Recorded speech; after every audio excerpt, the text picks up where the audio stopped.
Pipeline मुहैदा मुकम्मल नहीं कर पाए और अब हमें 17 अरब डॉलर या 18 अरब डॉलर जुर्माना हो सकता है, जबकि दूसरी तरफ भारत ने 10 साल के लिए चाबहार बंदरगाह का कंट्रोल संभाल लिया है। क्या भारत के लिए अमेरिका नहीं है? क्या भारत को अमेरिका से कोई खतरा नहीं है?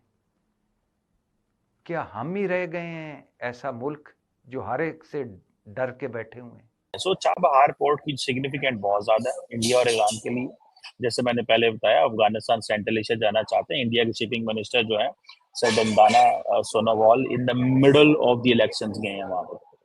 इंडिया ने ईरान के साथ 10 साल और के लिए चाबहार पोर्ट की डील साइन कर दी। इसलिए मैं नक्शे के सामने खड़ा हूं और बड़ी इंटरेस्टिंग चीज है, भारत और ईरान की दोस्ती जो है वो और मजबूत हो रही है। अमेरिका किलस रहा है वहां पे। अमेरिका ने कहा है कि हम आपके ऊपर सैंक्शंस लगा देंगे। भारत ने कहा है कि आपको जो करना है आप करिए, हमें जो करना है हम करेंगे।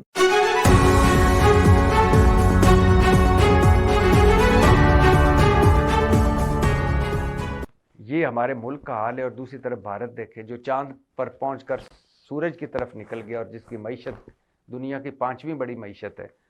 भारत ने 10 साल के लिए चाबहार बंदरगाह का इंतज़ाम संभाल लिया। हम वो ईरान पाकिस्तान पाइपलाइन अभी नहीं बिछा सके। और भारत जब चाबहार बंदर पर बैठेगा चाबहार बंदरगाह पर, तो हमारी जो गवादर है उसका क्या हाल होगा ये आप खुद ही सोच सकते हैं। सोने का अंडा था, सोने की मुर्गी थी, सोने उगलने वाली बंदरगाह थी गवादर। हमने उसको कोड़ियों के भाव बना दिया। आज भी जाके देखें कुछ भी नहीं है वहाँ। अच्छा, भारत चाबहार मंसूबे के लिए 370 मिलियन डॉलर की सरमायाकारी करेगा और चाबहार बंदरगाह के जरिए भारत ईरान, अफगानिस्तान और वस्ती एशियाई रियासतों तक अपनी उसकी पहुंच हो जाएगी। और ईरान पर अमेरिकी पाबंदियों की वजह से चाबहार बंदरगाह जो था वो सुस्त रवि का मंसूबा शिकार था, लेकिन अब उसने कंट्रोल संभाल लिया भारत ने। और अमेरिकी महकमा खारजा ने कहा कि भारत ईरान मुआहदा जो है ये ईरान पर आयद पाबंदियों से मुस्तस्ना नहीं है। हल्की सी ढोलकी पे धमकी दी है, लेकिन भारत के आगे इतनी बड़ी मंडी है भारत की मिडिल क्लास। और भारत चीन का बिजनेस पार्टनर, रूस का बिजनेस पार्टनर, ईरान का बिजनेस पार्टनर, सऊदी अरब का बिजनेस पार्टनर, यूएई उसका तीसरा बड़ा बिजनेस पार्टनर। भारत की सफारतकारी, वाइस प्रेसिडेंट अमेरिका जो भारतीय है, बरतानिया का वज़ीर आज़म भारतीय है, हर अमेरिका के हर अहम महकमे में भारतीय बैठा है। उन्होंने क्या कर लेना है? ये होते हैं मुल्क। ईरान पर पाबंदियां हैं अमेरिका की, उसने जाके मुआहदा कर लिया भारत से। ये होते हैं मुल्क।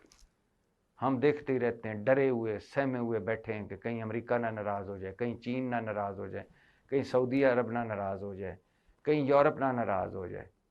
हम इस नाराज़गियों में अपना सवा सत्यानाश करके बैठे हैं और अंदर आपस अपने मुल्क को आप पे लुटी जा रहे हैं। इंडिया और ईरान जो है ये चाबहार पोर्ट एस्टैब्लिश कर रहे हैं। इंडिया अपने लिंकेजेस एस्टैब्लिश कर रहा है, याद रखें। India middle east Europe corridor establish कर रहा है। India international north south transport corridor mention कर रहा है। इंडिया को पता है कि ये जो लॉन्ग टर्म डील्स होनी है, इंडियन पोर्ट्स ग्लोबल लिमिटेड है and the port and maritime organisation of Iran, इन दोनों के दरमियान जो ये सारी कुछ होनी है, देखें ये बड़े पैमाने पे बिजनेस है, ठीक है जी। और ये जो इंडियन पोर्ट्स ग्लोबल लिमिटेड है, इसने कोई 120 मिलियन डॉलर इन्वेस्ट करना था वहां पे। इससे पहले वो कोई 250 मिलियन डॉलर की इन्वेस्टमेंट वहां पे कर चुके हुए हैं। तकरीबन ये 370 मिलियन डॉलर की इंडिया ऑलरेडी वहां पे इन्वेस्टमेंट कर रहा है, ठीक है जी। कुछ कर चुका है, कर रहा है, इसीलिए because they take it serious. मैंने आपको पहले कहा था कि for India the most important thing is supply chain and access to energy. इसके ऊपर वो कॉम्प्रोमाइज नहीं करेंगे भैया। इंडिया के लिए the most important thing is strategic economy and America के लिए India is ally and then America कह रहा है पोटेंशियल रिस्क सैंक्शंस का, ठीक है जी। ये इसको do not under estimate this. मैं आई पर्सनली बिलीव कि इंडियंस जो है वो खड़े रहेंगे, वो हिलेंगे नहीं, क्योंकि ईरान बहुत इंपॉर्टेंट होगा फॉर दी अमेरिकन। बट याद रखें कि इंडियंस की पोजीशन बड़ी तगड़ी है। कहाँ चाइना पूरे का पूरे को, अगर कोई एक उस इलाके में पूरे का पूरा मुल्क है जिसके पास कैपेबिलिटी है, भाई जापान तो कुछ नहीं है ना अगर अमेरिका ना खड़ा हो तो, साउथ कोरिया तो कुछ नहीं है ना अमेरिका ना खड़ा हो, फिलीपाइंस तो कुछ नहीं है ना अगर अमेरिका ना खड़ा हो, कोई मुल्क भी कुछ नहीं है। इन तमाम मुल्कों में अगर कोई मुल्क किसी को जिसकी कोई वैल्यू वर्थ है, जो चाइना के मुकाबले में खड़ा हो सकता है, तो वो सिर्फ इंडिया ही खड़ा हो सकता है। ठीक है जी।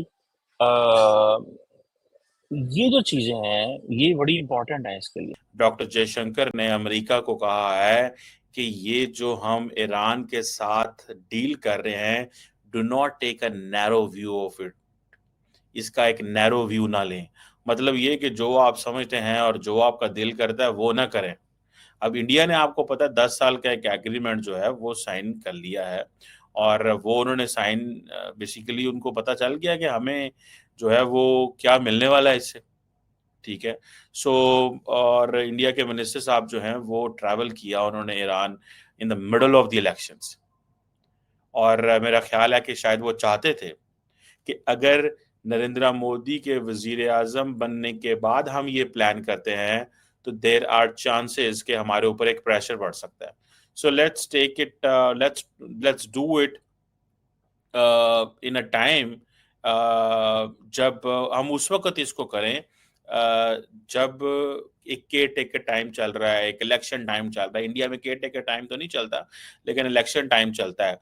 तो उन्होंने कहा क्यों ना उस वक्त हम उसको बात करें। सो इंडिया के लिए जनाब ये जो स्ट्रेटेजिक ऑटोनॉमी है ये बड़ा ही इंपॉर्टेंट चीज़ है, और यही वजह है कि वो उन्होंने अमेरिका को पैगाम देना शुरू कर दिया एंड कम्युनिकेट करना शुरू कर दिया, एंड दे बिलीव कि हम कन्विंस कर लेंगे। अब चाबहार पोर्ट की जो सिग्निफिकेंस है वो बेसिकली इंडिया के लिए बहुत ज़्यादा है। पाकिस्तान तो रास्ता देता नहीं है, पाकिस्तान और भारत के मामलात इतने ज़्यादा ख़राब हैं। टेक्निकली तो अमेरिकन ये चाहेंगे कि पाकिस्तान और भारत इस चीज़ में बात करें और पाकिस्तान का रास्ता इस्तेमाल किया जाए, बिकॉज फॉर दी अमेरिकन वो कहते हैं जी पाकिस्तान से हमारे अच्छे ताल्लुकात हैं, इंडिया से भी अच्छे ताल्लुकात हैं, अफगानिस्तान को ये इन पाकिस्तान कन्विंस करें या बाकी खत्ते के ममालिक कन्विंस करें, लेकिन इंडिया इस चीज़ को समझता है कि talking with Pakistan is all just a danger. Pakistan से बात करना जो है वो ख़तरा है। So let's not get into with Pakistan के साथ, छोड़ें पाकिस्तान को, ये चीज़ें जो है वो नहीं होंगी।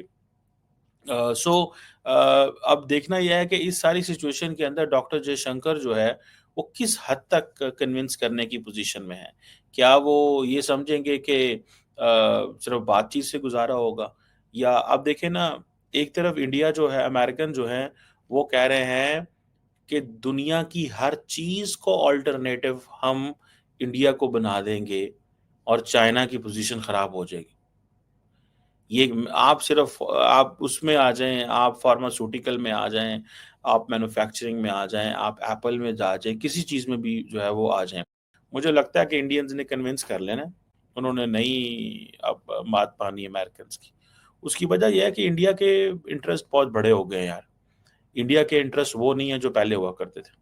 अगर इंडिया, आप मुझे सिर्फ एक चीज़ का जवाब दे दें, अगर इंडिया पूरे इंडियन ओशन के अंदर पेट्रोलिंग कर रहा है, ठीक है, और पेट्रोलिंग कर रहा है, और मैंने आपको कई दफ़ा ये मिसाल दिया कि डॉक्टर जयशंकर सिंगापुर में बैठ के कहता है कि ये तुम्हारे घर में जो अमेज़न के ऑर्डर आ रहे हैं ना, this is because we are protecting the shipping lanes. हम शिपिंग लेन्स को प्रोटेक्ट कर रहे हैं। थाईलैंड को भी बता रहा है, सिंगापुर को भी बता रहा है, मलेशिया को भी, इंडोनेशिया को।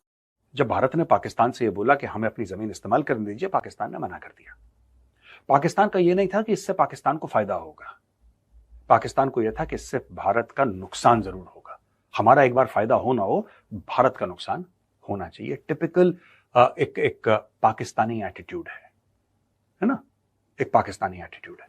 अब ये देखिए, भारत ये चाह रहा था कि यहां अमृतसर से सीधा लाहौर जाएगा और लाहौर से इसको सीधा लेके काबुल, कहानी खत्म। पूरा ट्रेड रूट खुल जाता, यहां से आगे चल के तुर्कमेनिस्तान चला जाता है, ये तजाकिस्तान चला जाता है, ये उज्बेकिस्तान चला जाता है, ये ईरान चला जाता, दुनिया भर की जगह भारत की ट्रेड फैलती। पाकिस्तान को बहुत फायदा होता, पाकिस्तान को डॉलरों का फायदा होता, और हर एक ट्रक जो भारत का जाता, हर एक ट्रक, उसमें पाकिस्तान को फीस मिलती, पाकिस्तान को एक परसेंटेज तो क्या, एक फीस मिलती पाकिस्तान को। और यह काम कितने सालों से हो भी जाता है, बड़ा आसान था भारत के लिए करना। पाकिस्तान वही काम कर रहा है चाइना के लिए, चाइना पाकिस्तान इकोनॉमिक कॉरिडोर, यहां से लेकर यहां तक जो पूरी एक कॉरिडोर आ रही है, लेकिन ना ये कभी बनी है ना ये कभी बनेगी। तो भारत ने बोला ठीक है भाई, अगर आप हमारी बात नहीं मानते तो हम लोग एक काम करते हैं, हम यहां पे एक पोर्ट बना देते हैं। भारत ने चाबहार पोर्ट बना दिया, जिसका भी पूरा खेला चल रहा है। भारत ने यहां पे चाबहार पोर्ट बनाया। अब भारत यहां से या यहां से सीधा जहाज भेजता है यहां पे ईरान, और ईरान से ये आगे चला जाता है रूस की ओर। इसको कहते हैं नॉर्थ साउथ इकोनॉमिक कॉरिडोर। ठीक है दोस्तों, नॉर्थ साउथ इकोनॉमिक कॉरिडोर, यानी कि भारत ने पाकिस्तान को सरकमवेंट कर दिया। दोस्तों, जिस दिन ईरान का 30-40% भी नॉर्मलाइज हो गया western world, Pakistan will have been totally 110% isolated. फिर पाकिस्तान को कोई नहीं पूछेगा। आज भी पाकिस्तान को कोई नहीं पूछता। देन पीपल विल, फिर तो पाकिस्तान से इस्लामाबाद से फ्लाइट जाएं ना जाएं किसी को कोई फर्क नहीं पड़ता।